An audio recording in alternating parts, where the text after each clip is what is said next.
peut-être même il y a quand même une centaine d'années, peuvent donner des résultats très importants. On a parlé d'épidémiologie. Ce que je voudrais, avant d'entrer dans les exemples du contrôle et comment un mathématicien joue son jeu dans certaines épidémies pressantes, on entend souvent parler d'endémie, d'épidémie, de pandémie. Donc, qu'est-ce que c'est un peu tous ces mots-là et est-ce que ça change quelque chose pour un mathématicien? Les définitions techniques sont un peu trompeuses, alarmistes dans une certaine mesure, et c'est ce qui s'est produit avec la récente épidémie de grippe H1N1. C'est que la pandémie, techniquement, c'est une maladie dont un nombre minimum de cas sont confirmés dans un certain nombre de pays. Et donc, ce que ça veut dire, c'est que plusieurs pays peuvent confirmer des cas d'une maladie donnée. Ça indique pas l'ampleur dans chaque pays et ça indique pas non plus est-ce que ça va se propager à tous les pays. Et ça s'est apparu assez clairement avec la grippe H1N1, là, que peut-être que le poids émotif du terme pandémie correspondait pas à la définition technique qu'on voulait représenter. Pandémie, en gros, ça veut dire une épidémie qui se présente dans un grand nombre de pays. D'accord. Et une endémie? Endémie, c'est une maladie qui est persistante. Donc, c'est une maladie qui est toujours présente et qu'on peut réussir pas à éliminer. On pourrait parler de la grippe, par exemple? Oui, la grippe est endémique dans la mesure où elle se représente chaque année à des niveaux différents. Donc, on peut pas parler d'élimination totale de la grippe, par exemple. Et je suis revenu tout à l'heure avec la question du SRAS, qui s'est propagé, je le dis très rapidement, et qui a causé quand même à peu près 800 morts à travers la planète.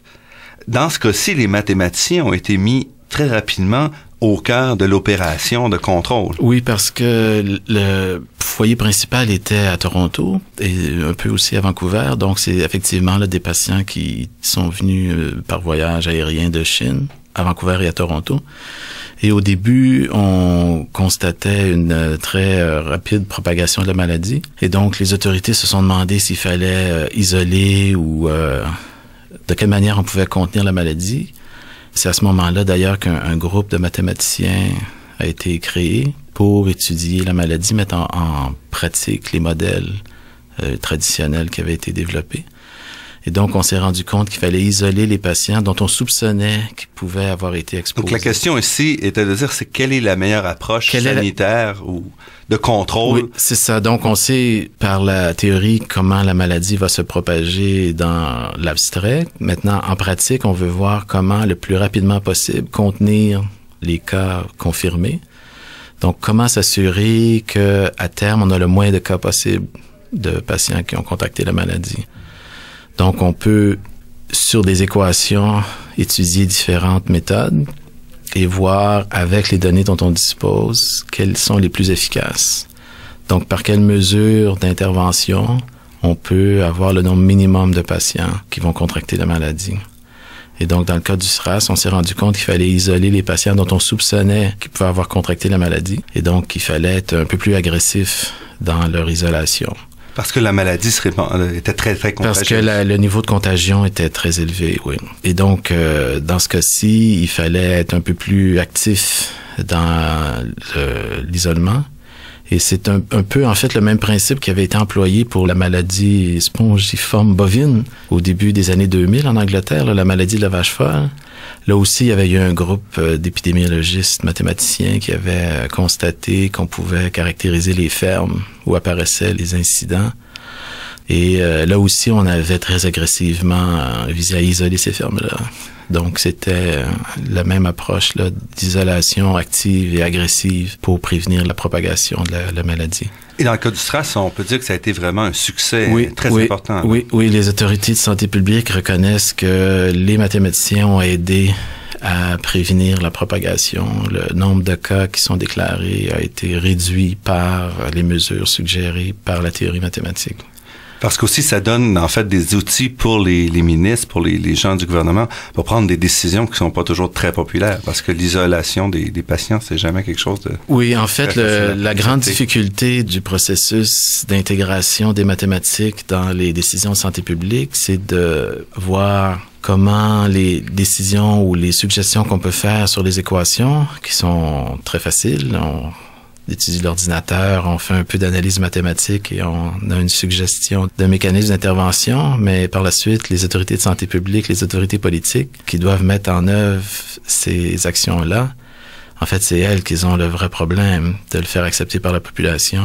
Et on a vu avec la vaccination pour la grippe H1N1 que c'était dans les médias assez controversé. Parce que si le SRAS a été un succès, H1N1, c'est peut-être un petit peu moins un succès, à tout le moins de l'extérieur. Comment est-ce que c'est vu par la communauté? En fait, ce qui est arrivé dans le cas de H1N1, c'est que les données disponibles en termes de vitesse de propagation, agressivité du virus, étaient relativement alarmantes. Donc, il y avait, dans les premières données disponibles de cas de contagiosité, des éléments qui indiquaient un très haut niveau de danger.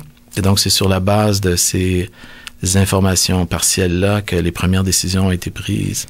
Ce sont donc ces chiffres-là qu'on a mis dans les modèles. C'est ça qu'on a mis dans les modèles. À ce moment-là, montraient une progression très importante et des risques extrêmement élevés pour la planète. Et donc, on a vu des difficultés potentielles. Bon, par la suite, effectivement, il s'est avéré pas de la même ampleur que ce qui avait été prévu dans les scénarios du pire. Mais encore une fois, c'était la décision des autorités de santé publique, des autorités politiques, de plutôt privilégier une intervention agressive qui, finalement, a fait un peu chou blanc, là, selon ce que les médias en rapportent et l'impression générale.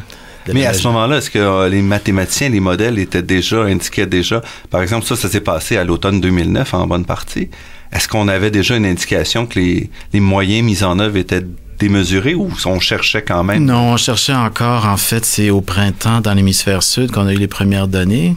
Et ça, les données préliminaires étaient inquiétantes. Et à mesure que ça avançait, les scénarios divergeaient. Mais en fait, le problème, c'est la vitesse de réaction de l'appareil de déploiement pour la vaccination. Et donc, on a des délais dans l'implantation entre le moment où on a un modèle théorique et la manière dont on peut faire les actions réelles en termes de, par exemple, déployer des cliniques, avoir une vaccination à très grande échelle, décider des lieux d'administration. Donc, toute cette logistique-là est pas immédiate, n'est pas instantanée. Et donc, il y a un certain décalage qui nous oblige à prendre des décisions un peu en amont du moment où elles doivent être déployées. Donc, c'est un peu la conjonction de tous ces effets-là pour H1N1 là, qui a, dans une certaine mesure, produit le scénario du pire.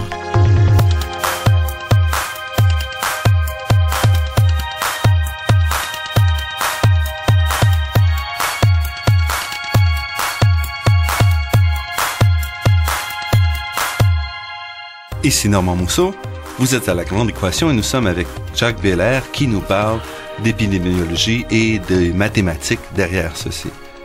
Pour le H1N1, qu'est-ce que vous avez appris comme communauté de ce qu'il fallait faire ou ce qu'il fallait pas faire? En fait, c'était une leçon de sciences humaines et de réel politique. Parce que à un atelier qui a eu lieu à Winnipeg sur un bilan canadien de l'intervention H1N1, ça a été surtout une expérience culturelle de confronter, mais vraiment sur la première ligne, la théorie, la modélisation avec les décisions de santé publique et surtout le contexte politique qui était particulièrement chargé à ce moment-là.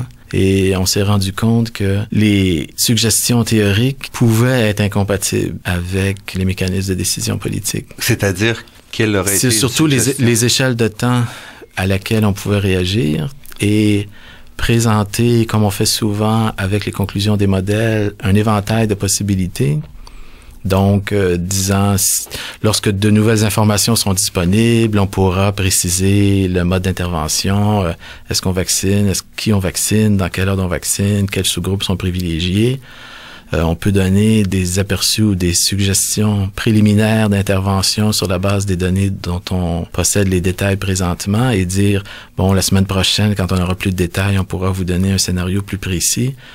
En mathématiques, on peut faire ça, on peut le déduire des modèles, mais quand un politicien doit se présenter devant un micro et dire, bon, on a un éventail de possibilités et dans 3 jours, je vais pouvoir vous donner plus de détails, ça passe pas très bien aux nouvelles de 18 heures. Et donc, c'est surtout cette relative incompatibilité des échelles de temps dans les mécanismes de décision qui était la leçon principale de cet incident-là. Est-ce que ça force à revoir la façon de faire du côté